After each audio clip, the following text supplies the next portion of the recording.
কাণ্ডে তোলপাড় ক্রিকেট পাড়া, ভুয়া সংবাদ প্রচারের দাবি, গণমাধ্যমকে দুষলেন স্পিড স্টার, দিলেন আইনি ব্যবস্থার হুমকি, সহ অধিনায়কের আচরণে বিরক্ত বিসিবি।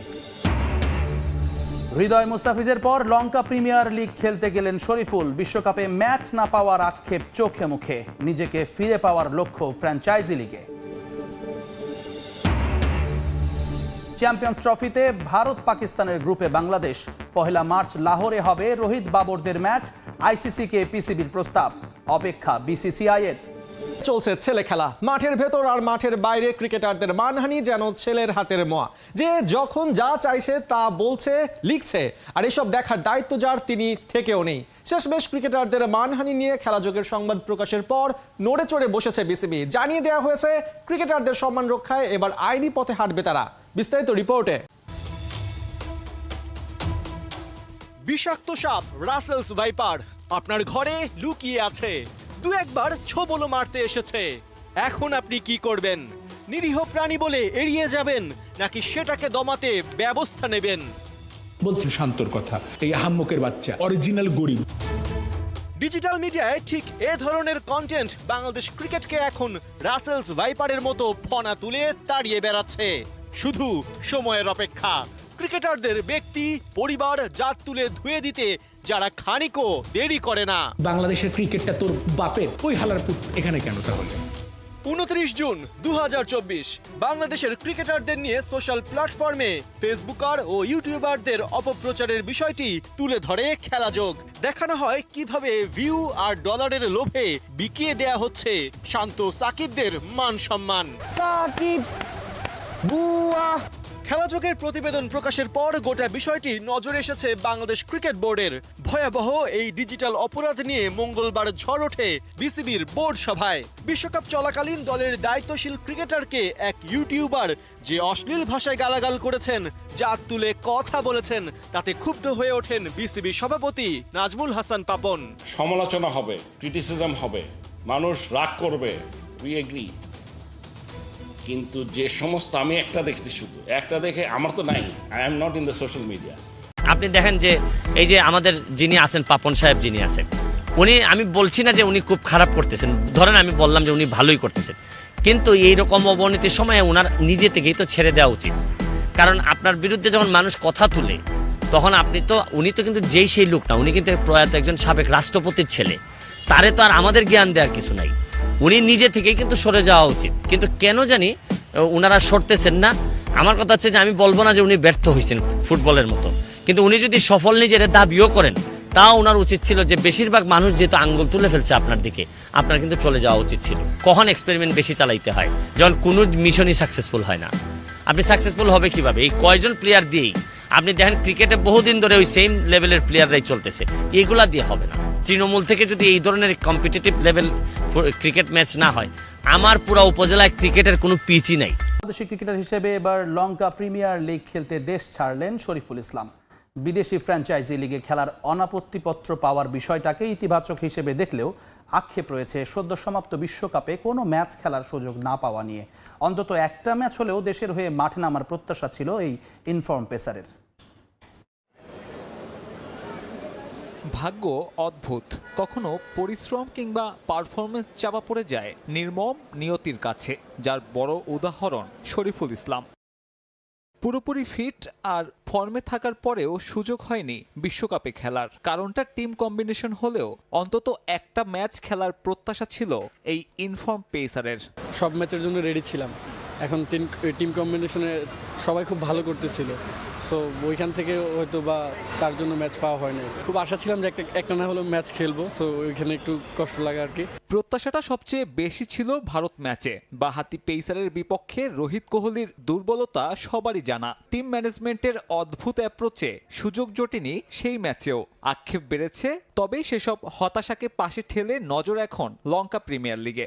LPL এ যাচ্ছি, ইনশাল্লাহ চেষ্টা করবো যাতে নিজের বেস্টটা দিতে পারি। আর এখানে অনেকদিন থেকে হয়তো ম্যাচ খেলা হচ্ছে না, সো সেই ক্ষেত্রে যাতে এখানে ম্যাচ খেলে আবার আগের মতো কামব্যাক করতে পারি। চেষ্টা করবো যে সবাই যাতে ভালো করে, সো আমরা যদি ভালো করি আমাদের নিজের ভিতরে কনফিডেন্স বাড়বে। চতুর্থ বাংলাদেশি হিসেবে এলপিএল এ নাম লেখালেন শরীফুল। এরপর অপেক্ষা গ্লোবাল টি-20। বিদেশি ফ্র্যাঞ্চাইজি লিগে ক্রিকেটারদের এনওসি পাবার বিষয়টাকে ইতিবাচকভাবে দেখছেন এই পেসার। আফগানিস্তানের প্লেয়াররা কিন্তু সব ফ্র্যাঞ্চাইজিস খেলতেছে এবং কি তারা টি-20তে সব প্লেয়ারের সাথে খেলতেছে। সো একটা প্লেয়ার বড় বড় টিমের প্লেয়ারের সাথে খেললে হয়তো বা নিজেদের প্রতি অনেক ইজি লাগে, কারণ তাদের সাথে অনেকগুলো ম্যাচ খেললে তাদের উইক পয়েন্টটা বেশি করে জানা যায়। সো সেই ক্ষেত্রে এটা ভালোই।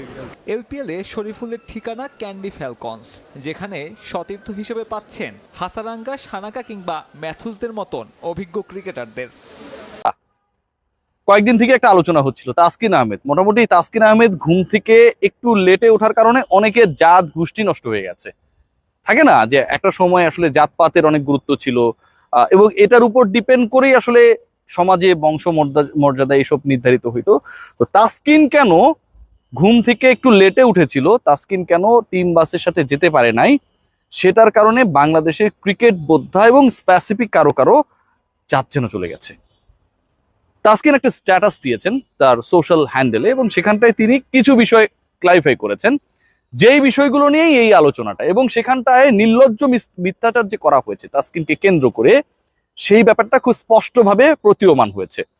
প্রথম যে পয়েন্ট, খেয়াল করে দেখবেন যে নিউজগুলো করা হয়েছিল তাতে খুব স্পষ্টভাবে একটা পয়েন্ট ছিল যে তাসকিন আহমেদ তিনি ঘুমে লেট করেছিলেন, দেরিতে উঠেছিলেন, অসংখ্য কল করা হয়েছিল, তিনি রিসিভ করেননি, রেসপন্স করেননি, এন্ড অফ দ্য ডে সেটার কারণে তিনি টিম বাসে উঠতে ব্যর্থ হয়েছিলেন। টিম বাসে ব্যর্থ হয়েছিলেন উঠতে, এবং শেষ পর্যন্ত তাসকিন যখন মাঠে গিয়ে পৌঁছান ততক্ষণে টস হয়ে গেছে, কয়েন স্পিনিং হয়ে গেছে। পয়েন্ট নাম্বার 1, তাসকিন আজকে স্টেটমেন্টে পুরো সময় ধরে ব্যাপারটা ক্লারিফাই করেছেন যে তিনি যখন তাকে ডেকে নিয়ে হয়েছিল সকাল 8:37 বাজে, সেই সময়টায়, এটা হচ্ছে সেই দেশের টাইম, এবং 8:43-এ তিনি লবিতে গিয়েছিলেন। লবিতে গিয়ে 9টায় হোটেল ছেড়েছিলেন। লিয়াজোর গাড়ি, আবার আপনি ক্লিয়ার করে, টিম লিয়াজো তার গাড়ি নিয়ে ওয়েট করছিলেন তাসকিনের জন্য, এবং 9:40-এ তিনি স্টেডিয়ামে প্রবেশ করেন। ম্যাচের যে টস বলা হয়েছে রিপোর্টসে, আমি উল্লেখ করবো না যে কে রিপোর্ট করলো কিংবা ইয়ে করলো, আপনারা সবাই জানেন। ম্যাচের টসের 20 মিনিট আগে তাসকিনের স্টেটমেন্ট অনুযায়ী, আমি তাসকিনকে ট্রাস্ট করতে চাই, যদি ওই গার্ডস না থাকতো ওপেনলি এরকম একটা স্ট্যাটাস দেওয়ার তিনি সাহস দেখাতেন না। টস হয়েছে 10টায়, তারও 20 মিনিট আগে সেখানটায় পৌঁছে গিয়েছিলেন, এবং জাতীয় সঙ্গীতের 35 মিনিট আগে তাসকিন আহমেদ উপস্থিত ছিলেন মাঠে।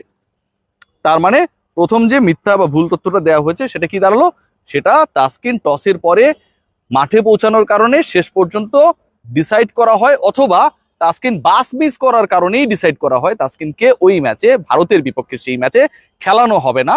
According to the statement, official statement of Taskin Ahmed, এটা রং। কি দাঁড়ালো, তাসকিন আহমেদ প্রথমত হচ্ছে যখন মাঠে পৌঁছান ওই সময়টায় টস হয় নাই, যখন মাঠে পৌঁছান টস হবারও সেটা হচ্ছে 20 মিনিট আগে, এবং জাতীয় সঙ্গীতের 35 মিনিট আগে তিনি হচ্ছে মাঠে পৌঁছেছেন। তার মানে যে তথ্যটা দেওয়া হয়েছে, যেভাবে ফেব্রিকেটেড করা হয়েছে, এটা ঠিক না, এক, অ্যাকর্ডিং টু তাসকিন স্টেটমেন্ট।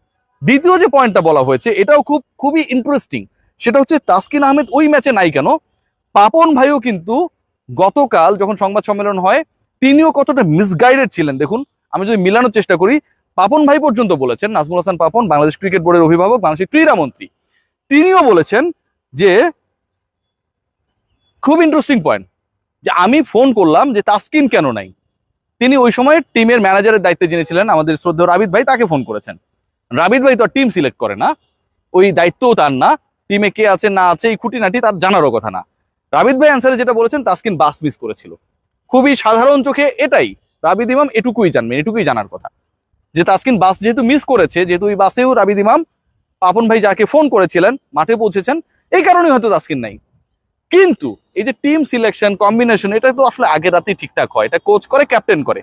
সেখানটায় তাসকিন আহমেদ তার স্টেটমেন্টে যেটা জানানোর চেষ্টা করছেন, সেটা হচ্ছে যে খুব ইন্টারেস্টিং। একটু দেখেন, আমি একটু তাসকিন যেভাবে লিখেছে সেভাবেই এটা পড়ার চেষ্টা করছি। এই যে, আমার চূড়ান্ত দল নির্বাচন না হওয়াটা টিম ম্যানেজমেন্টের সিদ্ধান্ত ছিল।